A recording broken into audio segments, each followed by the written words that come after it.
Hi everyone, it's Jocelyn with Remax Realty team bringing you this month's Market Snapshot.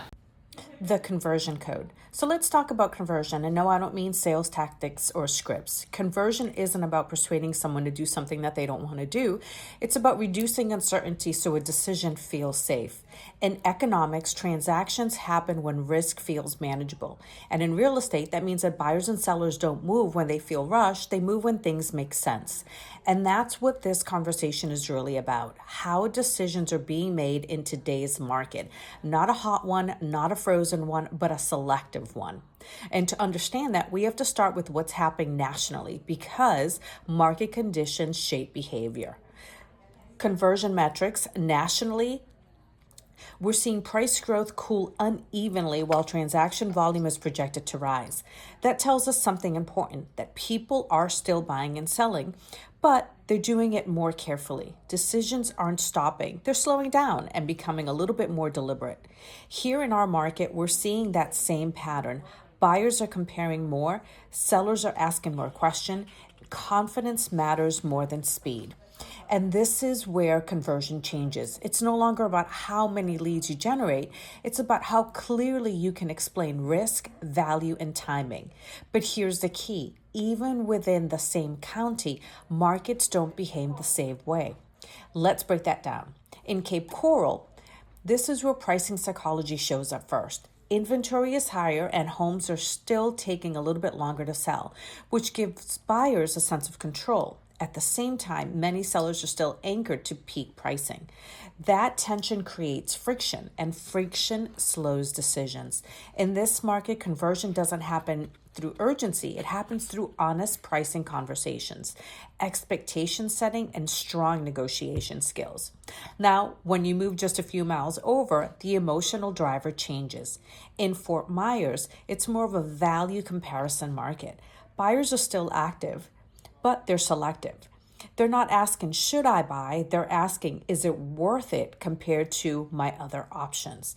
Homes that show value still move, and those that don't get passed over. Conversion here happens when value is clearly explained and not when pressure is applied. And when you take that same mindset and add uncertainty, behavior shifts again. In North Fort Myers, this is a transition market. Buyers aren't rushing, but they aren't disappearing either. They're watching, they're waiting, they're evaluating. And this is where hesitation shows up. Not because people aren't interested, but because mixed signals create doubt. In this environment, education reduces paralysis.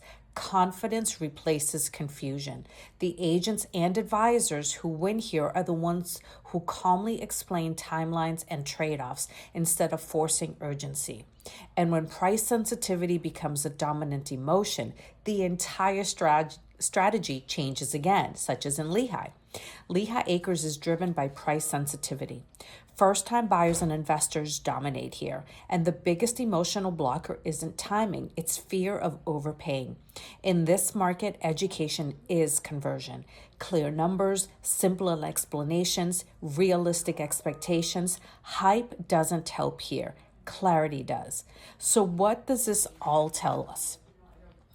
It tells us that in a market like this, speed alone stops converting. Tactics work best when confidence is high. Trust works best when decisions feel risky, like they do right now. Trust lowers resistance. It shortens decision time, it reduces second guessing, and the best advisors don't sound smarter. They make people feel safer. And that safety comes from understanding how people actually make decisions. The psychology of decision making. Buyers and sellers don't decide logically first, they decide emotionally. Then they look for logic to justify the choice.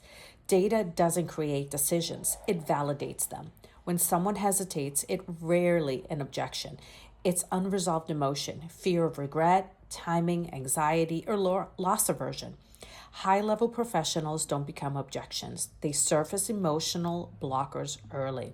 And that's when momentum comes in. Building momentum. Momentum isn't pressure, it's progress. Small agreements reduce mental load. Let's just look, let's review the numbers, let's talk next steps. Each small yes makes the next yes easier. And most all decisions happen because people are asked to make big commitments before momentum is built, which is why structure matters. This is a 5-step framework. Every good decision follows a structure. First, engagement, you're earning attention. Then empathy, you're building trust. Education, you're providing clarity. And finally, closing, which should feel like a resolution, not pressure. When steps are skipped, friction shows up later. And this all comes down to asking the right questions. Now, there's 3 powerful questions that reveal readiness faster than anything else. What matters most? Why now? And what does an ideal outcome look like? If those answers don't align, the decision shouldn't happen yet. And that's okay. Clarity is more powerful than closing. Which brings us to the most important question of all. Where are you losing conversion? Most people don't have an opportunity problem. They have a leak. And somewhere between interest and action, momentum is being lost. And this isn't about doing more. It's about tightening one part of the process so the effort you're already making actually converts. Because markets create conditions, but conversations create outcomes. If you're a buyer or seller trying to make sense of today's market, clarity matters. And if you're a real estate professional, how you obtain this market matters more than ever. Thanks for watching. See you again next month. Thanks for watching. See you again next month. And remember, success is your only option.